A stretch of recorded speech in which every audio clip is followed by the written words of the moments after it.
What's going on, everybody? This is Seth Ward here, and today I am back with another college football prediction video. In today's matchup, we got the number 12th ranked Illinois Fighting Illini going on the road to face off the Duke Blue Devils in Wallace Wade Stadium. Two pretty solid teams, I think, this year. Duke is on the rise here lately with Manny Diaz as head coach, and of course, Brett Bielema with Illinois have done a fantastic job there.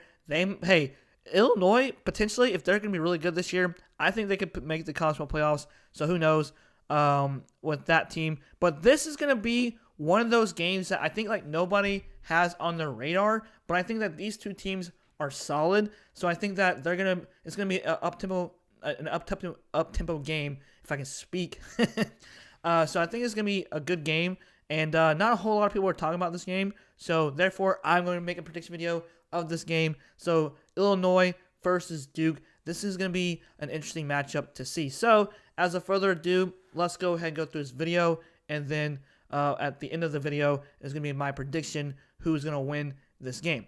All right, so the location, like I just said, is going to be at Wallace Wade Stadium, 12 p.m. Eastern Time. Again, I'm so tired of these 12 p.m. Eastern Times. And of course, I said 2026 and not 2025.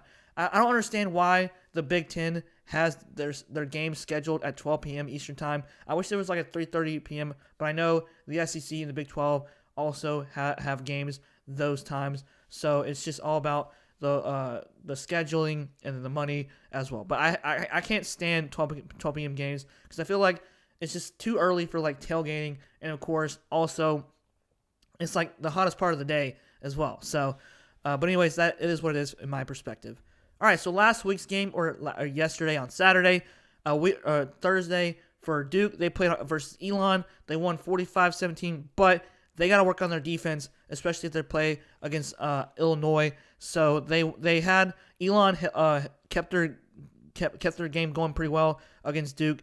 They were tied at 17 in the third quarter, and of course Elon's quarterback got hurt. But Duke, in reality, was going to win this game, in my opinion, because they just outmanned Elon, so they won 45-17. And of course, Western Illinois pretty much handed Western Illinois 52-3. So that game was not even close. That was kind of a joke against Illinois or Western Illinois. So it's going to be a good game. I think that this game is going to be a good game on Saturday. Who knows what happens in Wally Wade Stadium? So because crazy things happen, and as a UNC fan, I can't stand playing Duke, but Duke has been solid. I got to give him credit for that. For the past two seasons, Duke is on the rise. So because Manny Diaz has done a good job last year coaching them. All right, last time meeting. These two teams haven't played since 1965, back in the 60s. And of course, the series tied 1-1. Duke won the first time meeting, and of course, Illinois won back in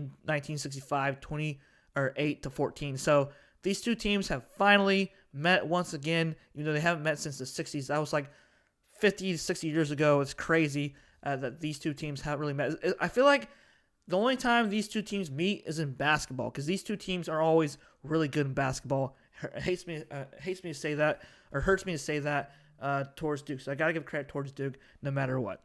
All right, so top 3 offensive players and top 3 defensive players. We have Darian Mansa, who is a quarterback transfer. He's done a great job against Elon, so that's good start for them. He's going to be a solid quarterback for this year, so he's going to make do some damage in the ACC for Duke. So he had 27 for 34, 70 completions to attempts, 79% completion percentage, 389 passing yards, averaged about 11.4 per throw, had 3 touchdowns and had 0 interceptions. A running back, we got Anderson Castle, 3 carries, 69 yards, 23 average per carry. He had 0 touchdowns, but the other guys who had touchdowns were Jaquez Moore and Peyton Jones, with 1 touchdown each. But Anderson Castle had a big run, and so he had the more stats. He was the number 1 guy on the running back stat sheet. So wide receiver Shamir Haggins, I think that's how you pronounce his last name. He had 5 receptions, 54 receiving yards, averaged about 10.2 per catch, had 2 touchdowns, and the only other player on the wide receiver core for Duke was Andrell Anthony. He had 1 touchdown as well. All right, for Illinois, we have Luke Altmaier. He had 17 completions to 21 attempts, which is 80% completion percentage, 217 passing yards, 10.3 yards average per throw, 3 touchdowns, 0 interceptions. Then we got running back Aiden Lafferty, 9 carries, 101 yards of rushing, 11.2 per carry. He had 2 touchdowns as well. And of course, the other player on the rushing game was Caden Fegan. He had 1 touchdown as well. A wide receiver, Hank Beatty, Bietti, had 5 receptions, 108 receiving yards, 21.6 per catch, and 0 touchdowns. But the other players that did have touchdowns with less receiving yards was Justin Bowick, 2 touchdowns, and Tanner Arkin with 1 touchdown as well.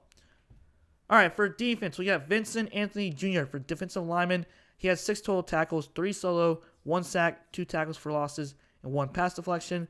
We got linebacker Jaden Franchois, 10 total tackles, 2 solo tackles, a half a sack, 1 tackles for loss. So we got defensive back Deshaun Jones with 5 total tackles and 0 solo. How do you have 5 total tackles and have 0 solo? I guess they're all assist tackles, so it is what it is.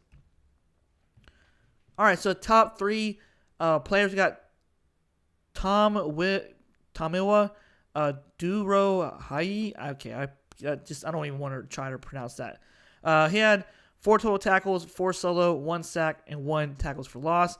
Then we got linebacker Gabe Jacobs, 5 total tackles, 4 solo, 2 sacks, 2.5 tackles for loss, and 1 pass deflection. Then we got defensive back Torrey Cox Jr. with only 3 total tackles and 3 solos. So there you guys have for the top 3 offensive players, and of course the top 3 defensive players as well. All right, so the full team stats we got for Duke, they had 548 total yards on offense, and they only allowed 275 total yards on defense. They need to fix that if they want to beat Illinois. Passing yards, they had 389 passing yards, and rushing yards, they had 159 rushing yards versus Elon. They only had 1 turnover, and that was a fumbled punt return on the special teams, and they had 3 penalties total, and possession, they had 27 minutes and 7 seconds.